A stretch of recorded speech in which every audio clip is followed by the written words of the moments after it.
என்னை விமர்சிக்கிறீங்க அப்படி சொல்லக்கூடாது. வாத்தியார் ஒரு கேள்வியை நீங்க கேட்டா பதில் சொல்லணும்.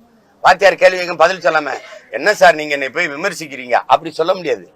கேள்வி பொதுத்தளத்துக்கு வந்த பிறகு பொதுத்தளத்துல ஒரு கருத்தை வைக்கும் போது இப்படி கேள்விகள் மாற்று கருத்துக்கள் எழும்.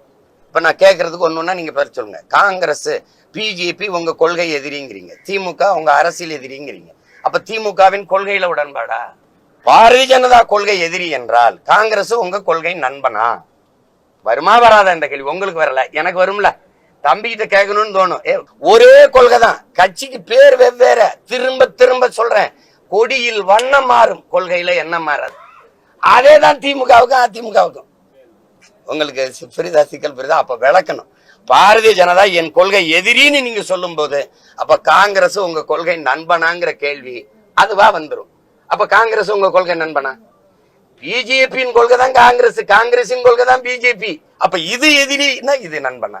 ஒரே கொள்கை தானே. எப்படி இட்லி எனக்கு பிடிக்காது, தோசை பிடிக்கும்னா மாவு ஒண்ணுதானே ராஜா.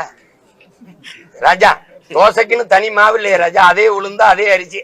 சிரிக்காத கேள்வி அண்ணன் கேட்டா இதுக்கு சிரிக்கிறதுக்கு சொல்ல, சிந்திக்கிறதுக்கு சொல்றேன்.